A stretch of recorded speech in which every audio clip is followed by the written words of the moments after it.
Bapak itu kenapa sih sakitnya? Kenapa sih bapak sakitnya?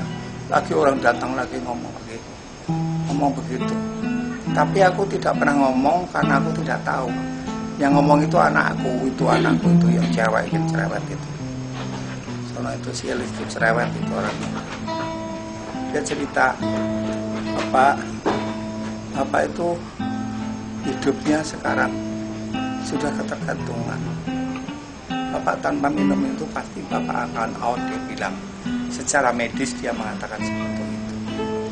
Terus, ya kalau memang Tuhan mengizinkan aku aja hidup segitu, ya kita syukurin aja. Tapi aku tidak pernah takut aku mati. Aku tidak pernah aku takut dengan katakan kalau maaf aku mengerti katakan begitu. Katanya aku jelas dia 4 untuk ditulang. Jadi kemungkinan kematian menurut medis sangat mungkin. Tapi aku tidak pernah takut. Terus ada yang menanyakan lagi begini, apa yang mau dilakukan selama Tuhan memberikan waktu aku kesempatan kesehatan dan lakukan. Aku akan melakukan sebanyak mungkin aku bisa sesuai waktu. Biar sampai dimanapun aku akan melakukan sesuatu.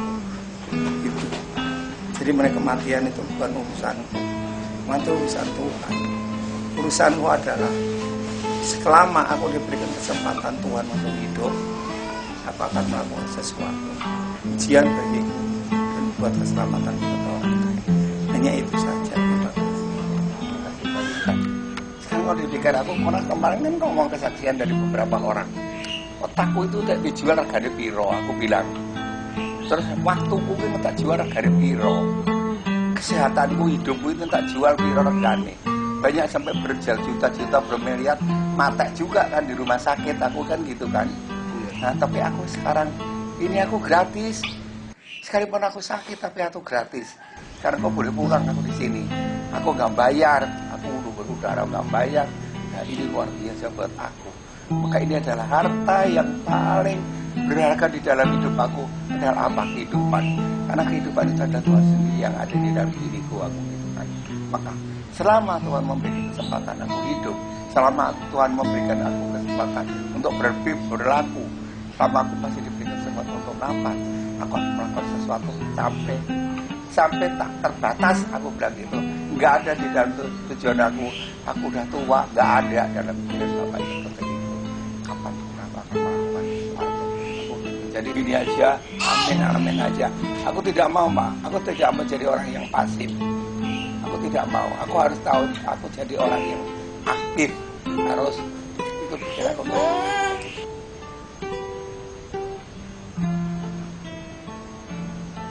Apalagi di lingkungan.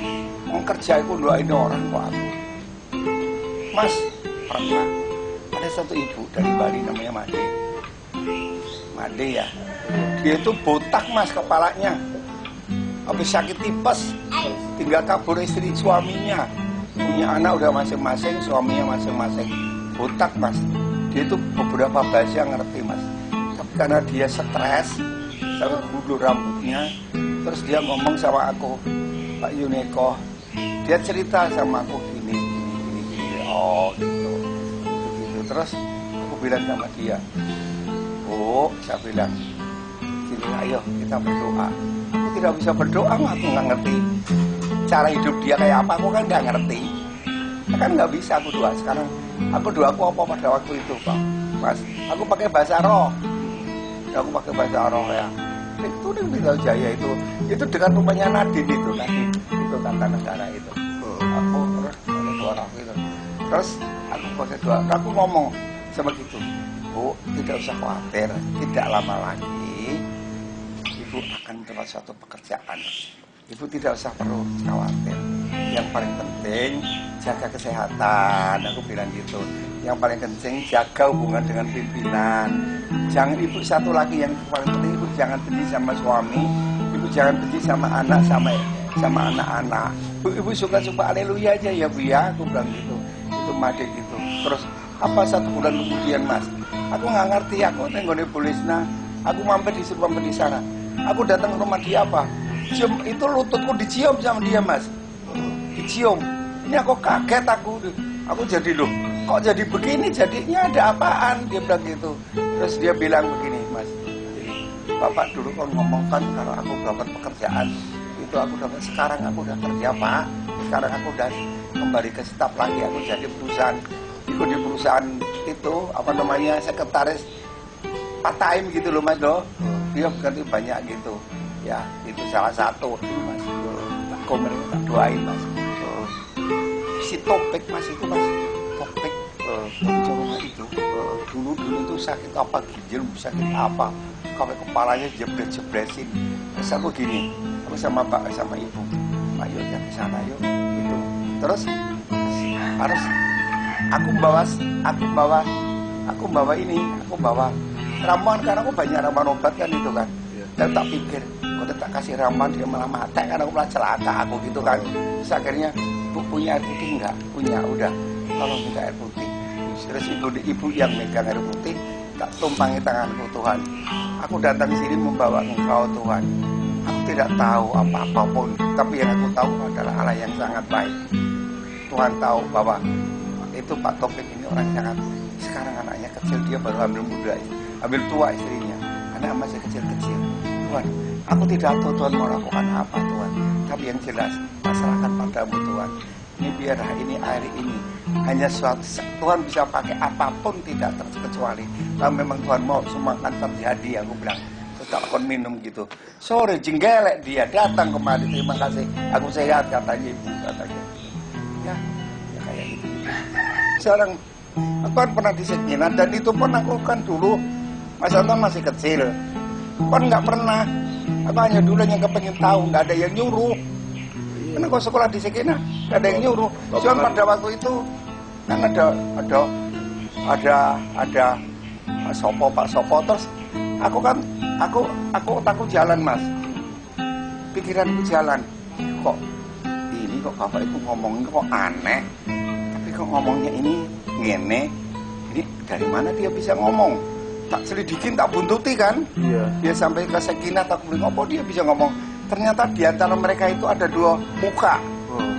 Muka pertama adalah muka dia itu, wah ini ladang sehat untuk cari uang, itu kan.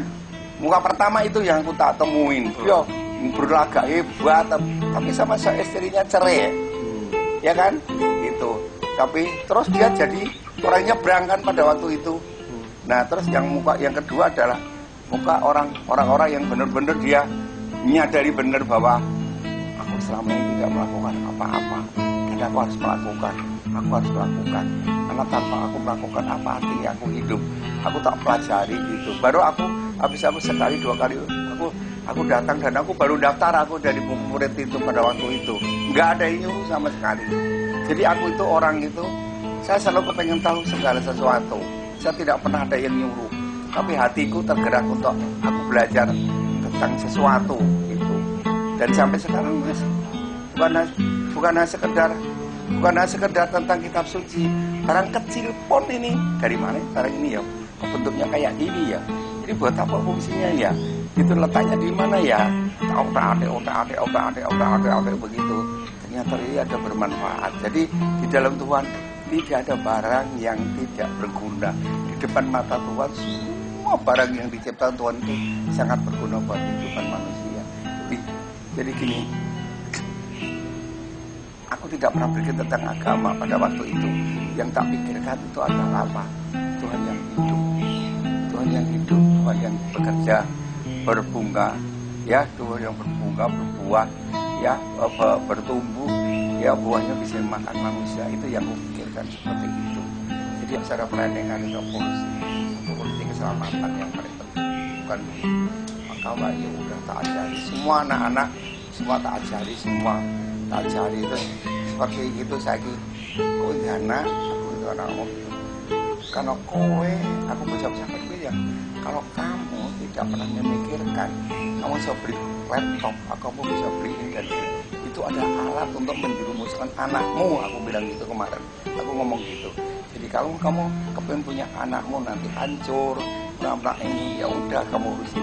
Maka sekarang ini tantangan buat kamu, ya, gimana caranya supaya alat alat komunikasi modern itu menyelamatkan anakmu. Kamu harus berani. Suami istri harus bersatu padu untuk nggak boleh saling menyalahkan, harus tenung satu saat menyelamatkan anak-anak, karena disitulah hancuran anakmu nanti. Di situ aku bilang gitu. Buktinya sama hancuran anak, sama hancur. Gitu kan. Jadi aku berani, aku nggak usah baca basi, aku nggak coba baca basi. Ya, tapi mereka sama tak akan, mereka sama. Aku harus mempunyai misi. Hidup itu punya misi. Nah, buat apa kalau hidup kita nggak punya misi? Misinya adalah misi keselamatan. Selain itu tidak, dan kebahagiaan.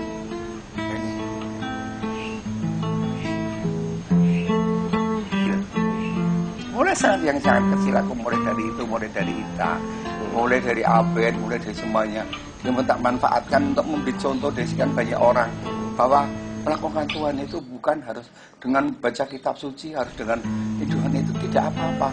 Itu gak daun kering di jalan itu dipungut, kumpulin, terus itu dipersembahkan kepada Tuhan.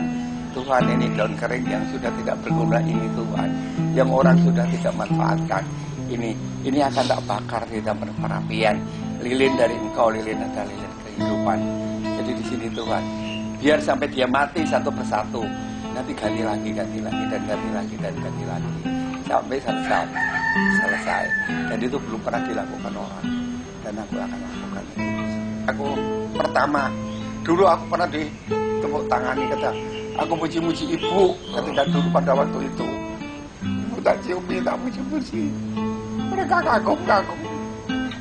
Besok juga ibu tak ciumi. Pero Joko coba tak ciumin besok di depan aku. Itu dari tangan Tuhan untuk aku. Bener. Disitulah nanti Pero akan sangat terasa, Joko sangat terasa, kita akan berkembang. Semua dari mulai yang sangat kecil aku yang lakukan seperti itu. Ya itulah yang kakak lakukan seperti itu. Aku tidak bisa melakukan yang besar. Tidak aku melakukan yang kecil, tapi ini penuh arti, penuh pendidik dari banyak orang yang tidak pernah.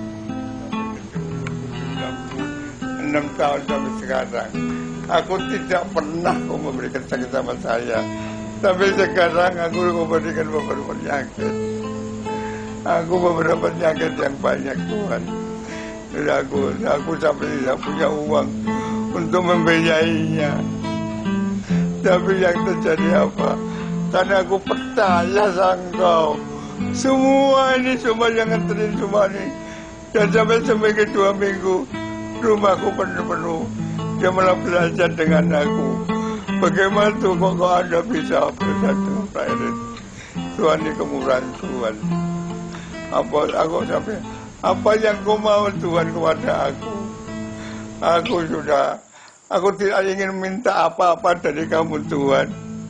Aku hanya minta Engkau menyembuhkan aku Tuhan. Benar-benar Tuhan, aku sudah gak punya kekuatan. Benar-benar aku mempunyai kekuatan Kau saja. Aku Kau berikan beberapa penyakit kanker, masih kanker tulang itu, sampai aku nggak mau diobati dengan medis, karena aku hanya berserah dengan Engkau. Lupa dengan obat apa yang diinginkan Tuhan. Jadi sampai sekarang ini mobil ini berdatangan, aku nggak tahu dari mana. Tapi itu terjadi Tuhan buat aku. Aku bilang sama teman-teman, Tuhan, benar Tuhan, Engkau sangat baik Tuhan. Aku tidak memohon apapun Tuhan dengan kamu. Aku hanya berbaik-baik sama Engkau Tuhan. Kalau Kau tidak punya syarat untuk terima aku hanya menyerahkan segalanya buat Engkau. Aku hanya menyerahkan apa yang Kau berikan aku pikiran, Kau memberikan ego. Aku berikan, tapi ibu itu adalah untuk mencari sesuatu, untuk memuji dan memuliakan aku. Aku tahu bahwa aku tidak pendidikan Tuhan. Tapi kau lihat Tuhan kanan kiri ku luas. Kau lihat kanan kiri ku luas. Cuma mereka banyak sekali. Obat cuma kau penuhi. Makanan kau penuhi. Semua kau penuhi. Luar biasa. Aku bersyukur Tuhan aku mendapat suatu perawat, satu sisian. Dan ini berarti aku mungkin masih banyak. Aku mau belajar lagi. Aku mari belajar lagi. Aku yang kemarin aku belajar imam sebanyak. Ampunilah kami Tuhan. Bila aku bisa dia merahkan kaki saya melawan aku dengan kerendahan. Aku tidak ingin menegur orang. Aku tidak menyalahkan orang Tuhan. Aku hanya hidup Tuhan. Aku hanya berbakti dengan Engkau dan semalam-malam. Ampunilah Tuhan kalau ini saya nggak usah lupa lawannya. Imam nenek ini Tuhan. Ampunilah kami Tuhan. Ampunilah kami Tuhan yang melakukan sesuatu yang sampai menyakitkan orang lain. Mengaman kami Tuhan kalau aku menyakitkan orang lain. Biarlah aku terang Tuhan untuk mengatakan sebenarnya supaya tahu bahwa kita itu bukan milik kita sendiri. Hidup kita itu untuk orang lain. Ayo Tuhan, terima kasih. Terima kasih. Terima kasih. Selamat malam Tuhan. Terima kasih.